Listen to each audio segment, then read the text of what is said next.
करती, काश मेरा मेटाबॉलिज्म थोड़ा तेज होता, या काश मैं उसकी तरह लगती, फिर मैं अपने बारे में बेहतर महसूस करती। नहीं, जब परमेश्वर ने आपको रचा, उन्होंने बहुत यत्न से आपको वो बनाया जो वो चाहते थे। आपको आपकी पर्सनैलिटी दुर्घटनावश नहीं मिली, आपको यूं ही नहीं मिली। आपकी हाइट, आपका रंग रूप, आपकी त्वचा का रंग, आपके हुनर, परमेश्वर ने जानबूझकर आपको वो बनाया जो आप हैं। आप में वो है जो आपको चाहिए अपना भाग्य पाने को। यदि आपको लंबा होने की जरूरत होती तो परमेश्वर आपको बनाते। यदि आपको अलग राष्ट्रीयता की जरूरत होती तो परमेश्वर आपको उस रूप में बनाते। यदि आपको उसकी तरह लगने की जरूरत होती बजाय स्वयं के, तो आप उस जैसी लगती। आप उसमें आश्वस्त रहें जो परमेश्वर ने आपको बनाया है। इफिसियों 2:10 में लिखा है, हम परमेश्वर के मास्टरपीस हैं, जिसका मतलब है आप साधारण नहीं हैं। आप असेंबली लाइन से निकलकर नहीं आए, आपको मास प्रोड्यूस नहीं किया गया था। आप अपनी तरह के एक ही हैं। संसार में किसी के पास भी आपके फिंगरप्रिंट्स नहीं हैं। कभी भी आप जैसा एक और नहीं होगा। यदि आपको अपने उच्चतम पोटेंशियल पर पहुंचना है तो आपको स्वयं को देखना है एक अनोखे के रूप में, एक ओरिजिनल के रूप में, परमेश्वर के अपने मास्टरपीस के रूप में। जब मैं अपने शुरुआती 20 वर्ष में था, मैं भारत में एक बीच पर बैठा था, बिल्कुल अकेला, सूरज को डूबते हुए देखता। यह बहुत ही शानदार दृश्य था।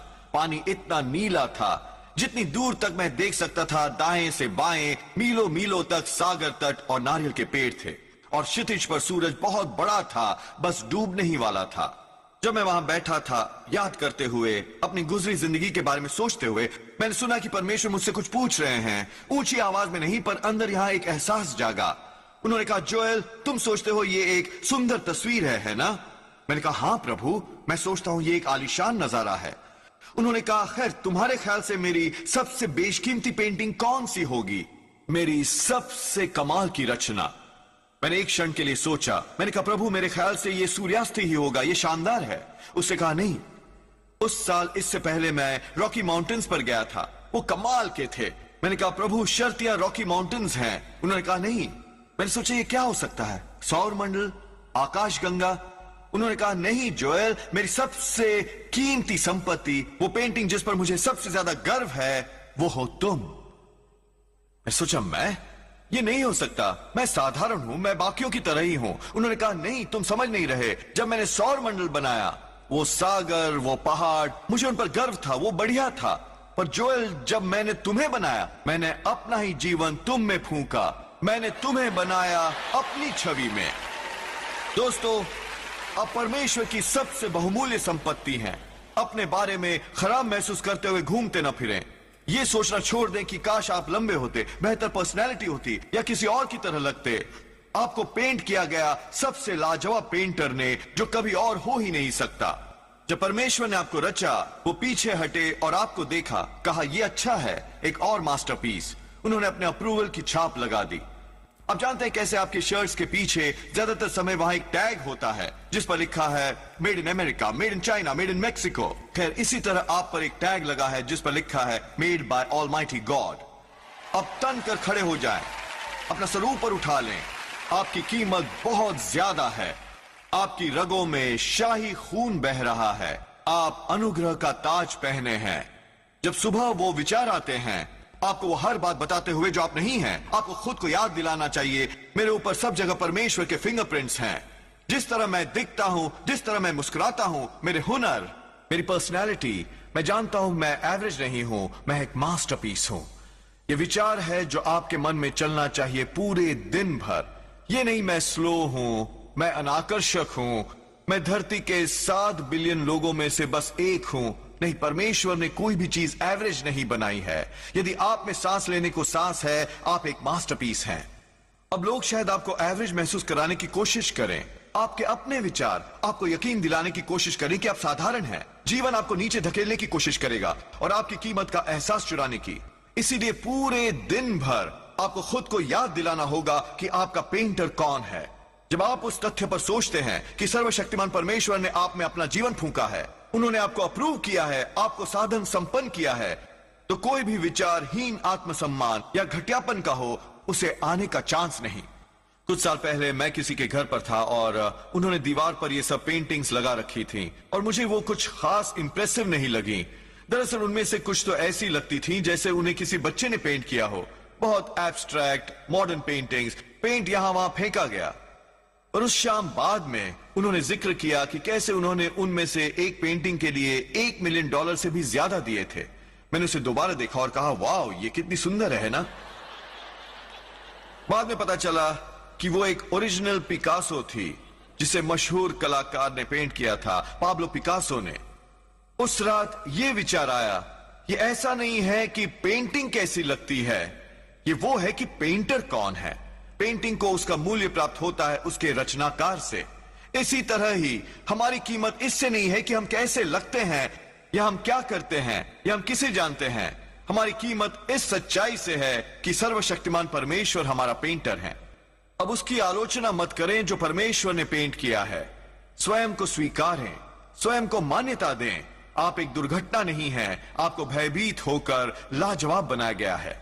अब सोचिए क्या होगा अगर दिन भर बजाय खुद को नीचा दिखाने के, बजाय नकारात्मक सोचने के, हम ये सोचते फिरे, मैं एक मास्टरपीस हूं, मैं लाजवाब बनाया गया हूं, मैं हुनरमंद हूं, मैं ओरिजिनल हूं, मेरे पास वो सब है जो मुझे चाहिए। देखिए, शत्रु नहीं चाहता कि आप खुद के बारे में अच्छा महसूस करें। उसे बहुत पसंद आएगा अगर आप जिंदगी गुजारें नैगिंग आवाजों को सुनते हुए, आपको वो सब याद दिलाते हुए जो आप नहीं हैं। मैं आपको चुनौती देता हूं, आप हर सुबह उठें और कहें, गुड मॉर्निंग, तुम शानदार चीज, तुम भय सहित और लाजवाब बनाए गए हो। यही दाऊद ने कहा भजन संहिता 139 में, मैं तेरा धन्यवाद करूंगा इसलिए कि मैं भयानक और अद्भुत रीति से रचा गया हूं। हम में से कितने इतने निडर होकर दाऊद की तरह कहेंगे, मैं अद्भुत हूं, मैं एक मास्टरपीस हूं। ज्यादातर लोगों में ये विचार उनके मन में आते ही नहीं कभी। वो खुद को नीचा गिराने में ही व्यस्त रहते हैं, अपनी कमियों पर फोकस करते हुए, खुद की तुलना दूसरों से करते हुए और सोचते हुए कि वो बेहतर हैं। नहीं, आपका पेंटर, आपका रचयिता कहता है, तुम अद्भुत हो, तुम लाजवाब हो, तुम एक मास्टरपीस हो। अब ये आप पर है कि आप परमेश्वर से सहमति बनाएं। यदि आप अपनी खामियों पर ही फोकस करते रहें, जो दूसरे कहते हैं उसे सुनते हुए, आप अपने भाग्य से वंचित रह सकते हैं। वो रिकॉर्डिंग जो आपके दिमाग में चलनी चाहिए पूरा दिन वो है, मैं मूल्यवान हूं, मैं एक मास्टरपीस हूं, मैं परम प्रधान परमेश्वर की संतान हूं। आप में से कुछ को यही है जो पीछे रखे है। आपकी रिकॉर्डिंग नेगेटिव है। आपके जीवन में पहले से ही काफी लोग हैं जो आपके विरुद्ध हैं। आप खुद के विरुद्ध ना हो, अपनी रिकॉर्डिंग बदल दें। आप खुद को उस मास्टरपीस के रूप में देखना शुरू करें जो बनने को परमेश्वर ने आपको रचा है। मैंने इस आदमी की कहानी पढ़ी है जो घोर गरीबी में मरा। एक मुकाम पर वो बेघर था और सड़कों पर रह रहा था, मुश्किल से गुजारा कर पाया। उसके फ्यूनरल के बाद उसके कुछ रिश्तेदार उसके उस टूटे फूटे घर में गए और सामान इकट्ठा किया। उसकी दीवार पर एक पेंटिंग थी, उन्होंने उसे उतारा और एक गराज सेल में बेच डाला। वो व्यक्ति जिसने वो पेंटिंग खरीदी थी, उसने वो लोकल आर्ट गैलरी में लेकर गया उसके बारे में जानने के लिए। उसे पता चला कि वो बहुत ही ज्यादा कीमती थी। उसे अतीत में 1800 में एक मशहूर आर्टिस्ट ने पेंट किया था। अंत में उसने एक ऑक्शन में उसे $3 मिलियन में बेचा। वो आदमी अपनी पूरी जिंदगी गरीबी में जिया क्योंकि वो ये न जान पाया कि उसके पास क्या था। इसी तरह आप में से हर एक को आज तक के सबसे मशहूर कलाकार ने पेंट किया है। पर अगर आप अपना मूल्य नहीं समझ पाते हैं, अब ये सोचते फिरेंगे, खैर मैं एक तरह से एवरेज हूं, मैं उतना टैलेंटेड नहीं और मैंने जीवन में बहुत सी गलतियां की हैं। यदि आप उस नेगेटिव रिकॉर्डिंग को बजने देंगे, बिल्कुल इस आदमी की तरह, हालांकि आपके पास वो हर चीज है जिसकी आपको जरूरत है, हालांकि आप पोटेंशियल से भरे हुए हैं, आप कभी उसे टैप नहीं करेंगे। इसीलिए हर सुबह आपको खुद को याद दिलाने की जरूरत है, मैं एवरेज नहीं हूं, मैं ऑर्डिनरी नहीं हूं, मेरे ऊपर सब जगह परमेश्वर के फिंगरप्रिंट्स हैं, मैं एक मास्टरपीस हूं। वहां एक मेडिकल मैगजीन में एक आर्टिकल था। इसमें कहा गया था कि कैसे इन रिसर्चर्स ने साइंटिफिकली कैलकुलेट किया कि इंसानी शरीर की कीमत कितने पैसों में निकलती है। उन्होंने जोड़ी कीमत सभी एंजाइम्स की, सेल्स, टिश्यूज, ऑर्गन्स, हार्मोन्स, हर चीज जो इंसानी शरीर में है। उन्होंने नतीजा निकाला, औसतन कद काठी का व्यक्ति वो $6 मिलियन का है। $6 मिलियन वाले व्यक्ति के बारे में सुना? आज मैं बात कर रहा हूं $6 मिलियन वाले लोगों से। आप अपने कंधे ऊपर उठा सकते हैं, आप अपने कदमों में उत्साह ला सकते हैं, आपके स्वर्गीय पिता ने आप में $6 मिलियन का निवेश किया है। अच्छी खबर यह है कि आपको इस पर टैक्सेस भी नहीं लगते। सोचिए इस पर, $6 मिलियन एक एवरेज साइज का आदमी है। आप में से कुछ तो $9 मिलियन के हैं। यह देखने का एक नजरिया है। आप ओवरवेट नहीं है, आप ज्यादा कीमती हैं। यीशु ने कहा, अपने पड़ोसी से अपने समान प्रेम रखो। यदि आप स्वयं से एक स्वस्थ तरीके से प्रेम नहीं रखते तो आप कभी भी दूसरों को प्रेम नहीं कर सकेंगे उस तरह जिस तरह आपको करना चाहिए। इसीलिए कुछ लोगों के संबंध अच्छे नहीं होते। यदि आप खुद से ही नहीं निभा पाते तो आप दूसरों से भी नहीं निभा पाएंगे। हम सब में कमजोरियां हैं, त्रुटियां हैं, हमारी इच्छाएं अलग अलग हैं, पर परमेश्वर ने कभी भी हमें ऐसा नहीं बनाया कि हम जिंदगी गुजारे खुद के खिलाफ चलते हुए। वो राय जो आपके खुद के बारे में है वो सबसे महत्वपूर्ण राय है आपके पास। यदि आप स्वयं को देखते हैं कमतर, टैलेंटेड नहीं, मूल्यवान नहीं, फिर आप वैसे ही बन जाएंगे। आप हमेशा लगातार वो कन्वे करते हैं जो आप अंदर महसूस करते हैं, यहां तक कि सबकॉन्शियसली आप ये संदेश बाहर भेज रहे हैं। यदि आप भीतर अनाकर्षक महसूस कर रहे हैं, आप संसार के सबसे खूबसूरत व्यक्ति हो सकते हैं, पर आप बदसूरती का एहसास कन्वे करेंगे। ये लोगों को दूर धकेलेगा। समस्या भीतर है। आप खुद को उस रूप में रखते हैं जिसमें आप स्वयं को देखते हैं। मैंने बिल्कुल विपरीत होते देखा है।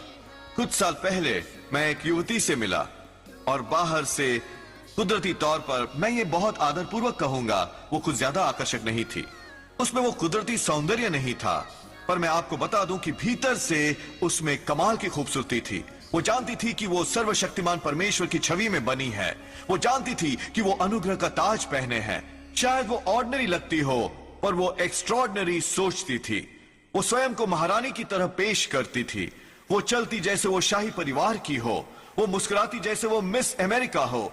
वो कपड़े पहनती जैसे वो सबसे आगे हो फैशन में। शायद उसने ये सेकेंड हैंड स्टोर से खरीदे हो, और वो उन्हें पहनती जैसे वो ब्रांड न्यू हो सैक्स बेथ से।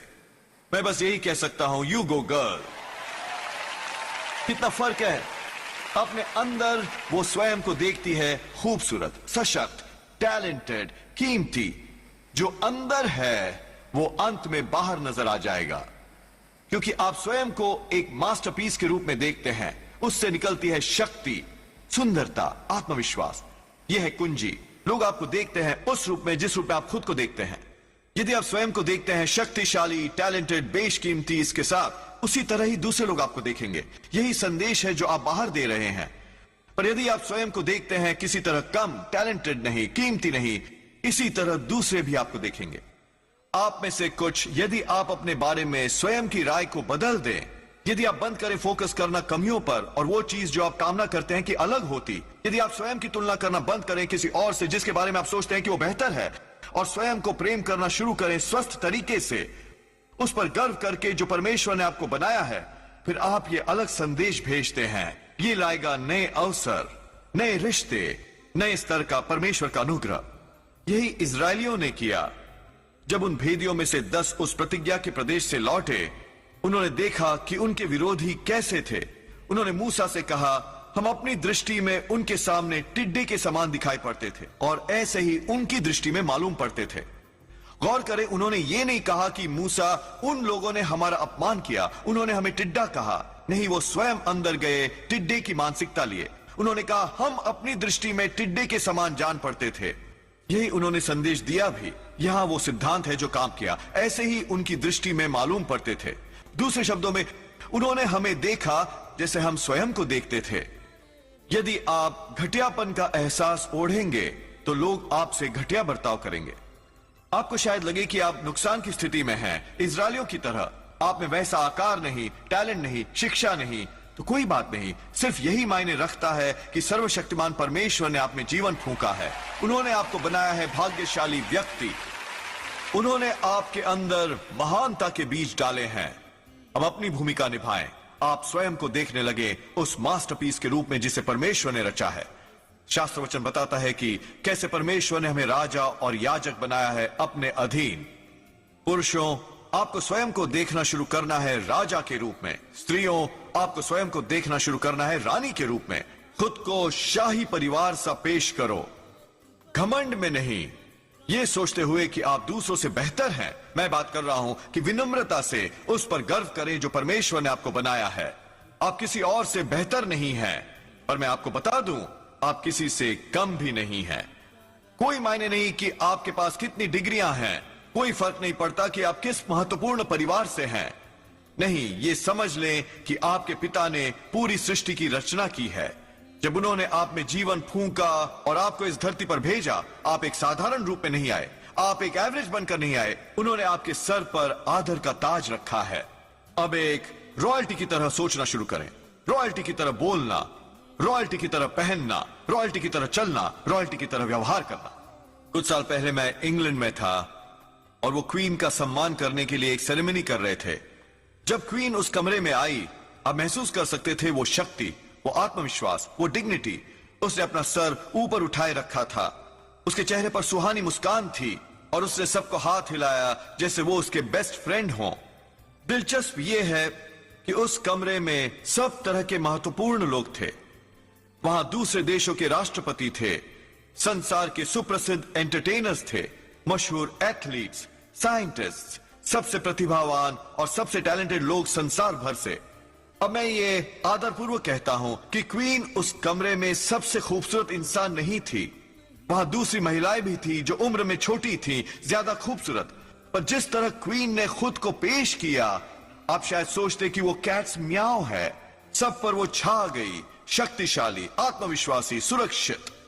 क्वीन उस कमरे में सबसे अमीर औरत नहीं थी, वो ना ही सबसे फिट, ना ही सबसे ज्यादा शिक्षित थी। बहुत से लोग भयभीत हो जाते उस कमरे में प्रवेश करते हुए, पर वो नहीं। वो ऐसे आई जैसे उस कमरे की वो मालकिन हो। क्यों? वो जानती हैं कि वो कौन है, वो क्वीन है, वो लंबी विरासत से शाही परिवार से आई है। ये उसकी सोच में ढल गया है। मैं एवरेज नहीं हूं, मैं ऑर्डिनरी नहीं हूं, मैं अपनी तरह की एक ही हूं। कोई शक नहीं कि किसी सुबह जब क्वीन सोकर उठती है, शायद वही विचार उसके भी मन में आते हों जो हम सभी के मन में आते हैं। तुम अपनी बहन की तरह सुंदर नहीं हो, तुम अपने भाई की तरह टैलेंटेड नहीं हो, तुम अपने कोवर्कर्स की तरह स्मार्ट नहीं हो, तुम डरो, तुम कमतर हो। क्वीन उसे एक कान से अंदर लेकर दूसरे से बाहर जाने देती है। वो सोचती है, ये तुम क्या कह रहे हो? कोई मायने नहीं रखता कि मैं दूसरों की तुलना में कैसी हूं, मैं क्वीन हूं। मेरे लहू में शाही परिवार है, मेरे डीएनए में है पीढ़ी दर पीढ़ी का प्रभाव, आदर, सम्मान। यदि आप और मैं कभी स्वयं को देखने लगे राजा के रूप में, रानी के रूप में, जैसा परमेश्वर ने हमें बनाया है, हम दोबारा भयभीत नहीं होंगे। आपको सबसे ज्यादा टैलेंटेड होने की जरूरत नहीं खुद के बारे में अच्छा महसूस करने के लिए। आपको सबसे ज्यादा शिक्षित होने की जरूरत नहीं, सबसे ज्यादा सफल। जब आप ये समझ लें कि आपके स्वर्गीय पिता ने आप में जीवन फूंका है, आप भी एक शाही परिवार की विरासत से हैं, बजाय भयभीत होने के और सुरक्षित होने के ये सोचकर कि कोई और आपसे ज्यादा महत्वपूर्ण है, आप उस क्वीन की तरह कर सकते हैं। बस शांत बने रहें, दयालु हों, आत्मविश्वास भरे, दोस्ती भरे, ये जानते हुए कि आप अपनी किस्म के एक हैं। लेडीज, आप शायद सबसे सुंदर इंसान ना हो, पर आत्मविश्वास रखें, आप क्वीन हैं। पुरुषों, शायद आप सबसे सफल ना हो, पर तन कर खड़े हो, आप राजा हैं। लोगों द्वारा ताज नहीं, बल्कि सर्वशक्तिमान परमेश्वर द्वारा ताज पहनाए। बहुत बार हम सोचते हैं, पर जोएल, मैं अपने बारे में अच्छा महसूस नहीं कर सकता, मुझ में ये लत है, मैं बुरे गुस्से का शिकार हूं, मैंने जीवन में बहुत सी गलतियां की हैं, मैं एक मास्टरपीस जैसा महसूस नहीं करता। और यह है वो कुंजी, आपका मूल्य आपकी कारगुजारी पर निर्भर नहीं करता। आपको काफी ज्यादा भलाई करने की जरूरत नहीं और फिर शायद परमेश्वर आपको मान्यता दें। परमेश्वर ने पहले से ही मान्यता दे रखी है। जब यीशु को बपतिस्मा मिल रहा था यरदन नदी पर यूहन्ना द्वारा, उन्होंने अभी तक अपनी सेवकाई शुरू नहीं की थी। उन्होंने एक भी अंधी आंख नहीं खोली थी, अभी तक मुर्दे नहीं जिलाए थे, कभी पानी को दाखरस नहीं बनाया था, उन्होंने एक भी चमत्कार नहीं किया था। पर एक आवाज आकाश से गूंजी और उसने कहा, ये मेरा प्रिय पुत्र है जिससे मैं अति प्रसन्न हूं। उनका पिता उनसे प्रसन्न था क्योंकि उसके कारण जो वो था, और इसलिए नहीं कि उसने कुछ किया था या नहीं किया था। हम सोचते हैं, खैर, अगर मैं ये लत छोड़ सकूं, फिर मैं अपने बारे में अच्छा महसूस करूंगा। यदि मैं अपनी बाइबल और ज्यादा पढ़ सकूं, यदि मैं अपनी जुबान काट लूं और बहस न करूं, फिर शायद मैं अपने विरुद्ध नहीं होऊंगा। अब आपको खुद को स्वीकार करना सीखना है जब आप इस बदलने की प्रक्रिया में हैं। हम सब के कुछ पहलू हैं जहां हमें सुधार की जरूरत है। पर हमें खुद पर कटाक्ष करने की जरूरत नहीं, क्योंकि आप अभी तक सफल नहीं हुए। जब आप खुद के विरुद्ध हों तो ये आपकी मदद नहीं करता, बेहतरी के लिए ये बदतर बनाता है। शायद आप में कोई बुरी आदत हो जिसे आपको छोड़ने की जरूरत हो, पर यदि आप घूमते रहे दोषी, दंडित, उन सब समस्याओं के बारे में सोचते हुए जब आप असफल रहे, जब आपने कबाड़ा कर दिया, ये आपको आगे जाने के लिए प्रेरित नहीं करेगा, ये आपको और बदतर करेगा। आपको वो दोष भावना झटक देनी होगी, वो दंडित भाव झाड़ देना होगा। आप शायद वहां ना हो जहां आप होना चाहते हैं, पर आप परमेश्वर का धन्यवाद कर सकते हैं कि आप वहां नहीं जहां आप थे। आप बढ़े हुए हैं, आपने प्रगति की है। अब अपने आप पर एक बड़ा एहसान करें और दोष लगाने वाली आवाजों को सुनना छोड़ दें। वो शत्रु है जो आपको यकीन दिलाने की कोशिश कर रहा है कि आप स्वयं के विरुद्ध हों। वो जानता है कि यदि आप खुद को पसंद नहीं करते, आप वो कभी नहीं बन पाएंगे जो बनने को परमेश्वर ने आपको रचा है। उत्पत्ति अध्याय 1। परमेश्वर ने अभी अभी धरती और आकाश की सृष्टि की थी, वो सागर, वो प्राणी और आदम और हव्वा। वचन 31 में लिखा है, तो परमेश्वर ने जो कुछ बनाया था सबको देखा, तो क्या देखा कि वो सब बहुत अच्छा था। जब परमेश्वर आपकी ओर देखते हैं और कहते हैं तुम हर तरह से सर्वोत्तम हो। खैर मैं नहीं जोएल, मुझ में ये बुरी आदतें हैं, मेरी कुछ खामियां हैं, मैंने अतीत में गलतियां की हैं। नहीं, उस हारी हुई मानसिकता से बाहर निकलिए। शायद आप परफेक्ट ना हो, पर परमेश्वर आपका मूल्य आपकी कारगुजारी से नहीं लगा रहे, वो आपका दिल देख रहे हैं। वो देख रहे हैं कि आप कोशिश कर रहे हैं। आप यहां ना होते यदि आप में परमेश्वर को प्रसन्न करने का हृदय ना होता। अब खुद पर दोष लगाना छोड़ दें दंडित जीवन जीना, और यह विश्वास करने की हिम्मत दिखाएं कि आप हर तरह से सर्वोत्तम हैं। हमारा रवैया होना चाहिए, हाँ मैंने कुछ गलतियां की हैं, शायद मुझ में कुछ खामियां और कमजोरियां हो, पर मैं अपना जीवन नहीं जीऊंगा दोषी और दंडित महसूस करते हुए। मैं जानता हूं परमेश्वर ने पहले से ही मुझे अप्रूव किया है, मैं हर तरह से सर्वोत्तम हूं, मैं उनका मास्टरपीस हूं। यदि आप उन क्षेत्रों पर विजय पालेंगे तो आप न केवल अपने प्रति पॉजिटिव रहेंगे, पर निडर बनिए उसकी प्रशंसा करने को जो परमेश्वर ने आपको बनाया है। उस पर गर्व करें जो आप हैं। मैं लोगों को जानता हूं जो दूसरों की प्रशंसा करने में अच्छे हैं। वो अपने मित्रों को कॉम्प्लीमेंट्स देते हैं, किसी कजन की बढ़ाई करते हैं। तुम्हें मेरे पड़ोसी से मिलना चाहिए, वो कमाल का फुटबॉल प्लेयर है। आपको मेरी बहन को देखना चाहिए, वो इतनी खूबसूरत है। यह अच्छा है कि आप लोगों की प्रशंसा मनाएं, पर इस बात का ध्यान रखें कि आप खुद की प्रशंसा भी मनाएं। आप स्मार्ट हैं, आप टैलेंटेड हैं, आप खूबसूरत हैं, आपके बारे में कुछ खास है। आप दूसरों की प्रशंसा में ही इतने लीन नहीं हो सकते कि उन्हें ऊंचे पायदान पर बिठा दें, जहां से आप ये सोचें कि वो तो बहुत महान है और मैं एवरेज हूं। वो इतनी खूबसूरत है और मैं इतनी प्लेन हूं। नहीं, शायद उनमें नेचुरल ब्यूटी ज्यादा हो, कुछ क्षेत्रों में ज्यादा टैलेंटेड, पर मैं कहूंगा परमेश्वर ने किसी को छोड़ नहीं दिया है। आपके पास कुछ है जो उनमें नहीं है। आप किसी बात में माहिर हैं जिसमें वो नहीं है। ठीक है, उनकी प्रशंसा का जलसा करना और कहना वाओ तुम कितने बढ़िया लग रही हो, जब तक कि आप इसके बाद भीतर ही भीतर ये नहीं कहते, और पता है क्या, मैं भी बढ़िया हूं, मैं भी स्मार्ट हूं, मैं भी टैलेंटेड हूं।